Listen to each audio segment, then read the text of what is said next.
A man in a spotless suit commands the top floor of a skyscraper, while just below, a janitor quietly scrubs the same marble floors.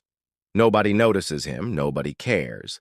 To them, he's invisible, just another face in the background.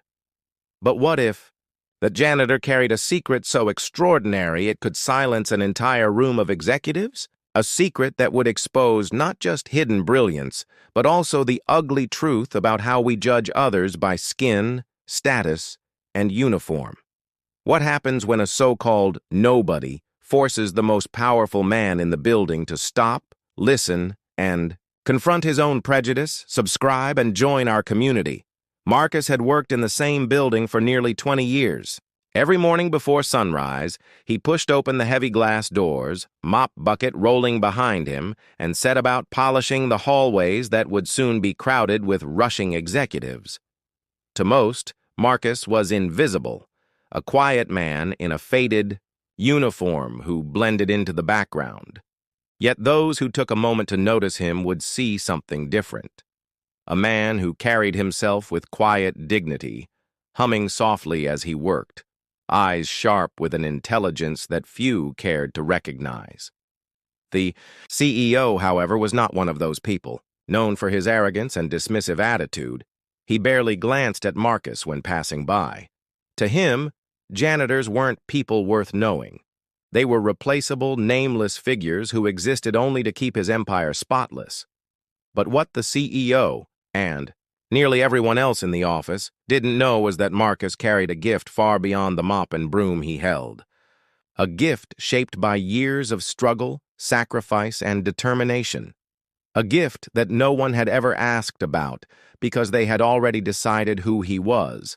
And soon, in the most unlikely of moments, that hidden brilliance would be revealed, forcing the entire office to question everything they thought they knew about him. Marcus's days followed the same rhythm, cleaning up after late-night board meetings, scrubbing coffee stains off glass tables, and emptying trash bins filled with discarded reports. He worked silently, but he heard everything. He heard the careless laughter when executives mocked his worn shoes. He heard the whispered comments about people like him not belonging in such a polished world. And worst of all, he heard the CEO himself once say that janitors were failed men who had no other choice. Marcus swallowed the sting each time, keeping his head down, pretending the words didn't matter. But they did. Every insult pressed on his chest like a weight, a reminder that no matter how hard he worked, he would never be seen as equal. One morning, as the CEO strutted through the lobby, a group of international clients walked in. Their arrival created a buzz. These were powerful men and women who had traveled from across the globe. But within minutes, tension filled the air. The translator the company had arranged was late, and the visitors spoke little English. The CEO grew restless, glancing around in frustration. The entire meeting, the multi-million-dollar deal, hung in the balance. That's when it happened. One of the clients asked a simple question in Spanish, and before anyone could respond, a quiet voice answered from the corner. Heads turned. It was Marcus.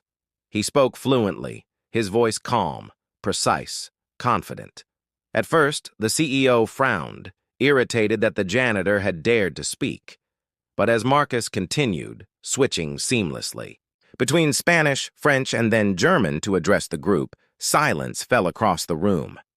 The executives shifted in disbelief. The clients leaned forward, eyes widening. This was no ordinary janitor. This was a man who carried the world's languages on his tongue.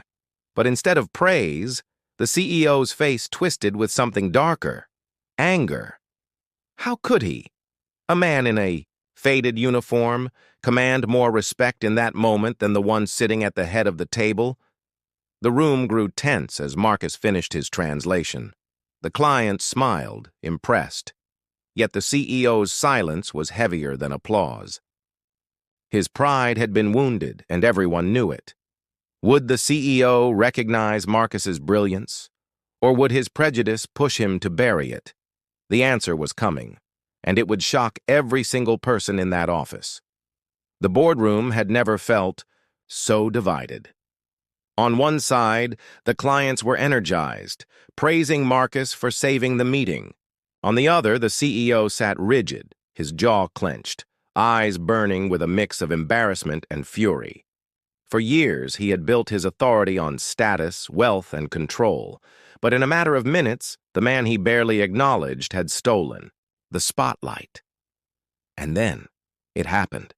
The CEO leaned forward, his voice sharp enough to slice through the silence. "Enough! Get back to your job," he barked, motioning toward the mop in the corner. The words hit the room like a slap. The clients exchanged uneasy glances, shocked that the very man who had saved their negotiation was being reduced to nothing more than a cleaner. Marcus froze. His heart pounded, but not from fear, from anger, from years of swallowed humiliation finally crashing down. For a moment, he considered retreating, shrinking back into invisibility. But something inside him refused. With steady breath, Marcus looked the CEO in the eye. He didn't argue, didn't raise his voice. Instead, he let his dignity speak louder than words. He returned to translating, ignoring the command meant to silence him. And with each sentence, the room shifted further out of the CEO's control. The clients applauded, their respect now firmly anchored to Marcus. The executives, once whispering insults behind his back, were left stunned into silence. The CEO, stripped of authority in that instant, sat powerless. For the first time, Marcus wasn't invisible. He was undeniable. But what would happen next?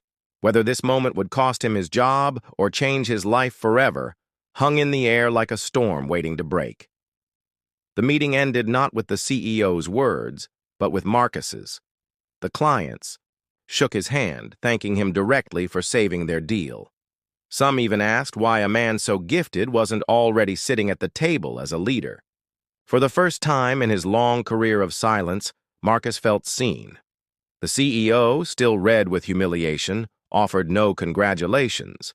His pride wouldn't allow it, but the office had already shifted. Whispers spread down the hallways, not of mockery, this time, but of awe. People who once passed him without a glance now looked at him differently, as though they had been blind and were just now opening their eyes. In the days that followed, Marcus didn't suddenly become rich or famous. But his life did change.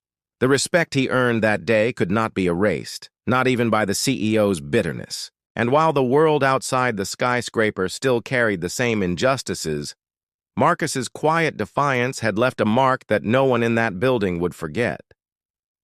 This story is not just about a janitor who spoke 9 languages.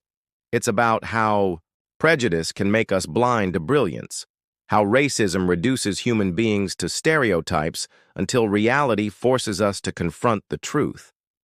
How many other Marcuses exist around us? People with extraordinary gifts hidden in plain sight because of the color of their skin or the uniform they wear? Next time you pass by someone society tells you is less, ask yourself, what brilliance might you be overlooking? Because sometimes the people we underestimate the most are the ones who hold the power to change everything. If you were in that office, would you have stood with Marcus or stayed silent? What would you have done if you witnessed this moment? Walk away or speak up? If this story touched you, don't just watch. Be part of the change. Hit subscribe and join our community of voices that matter.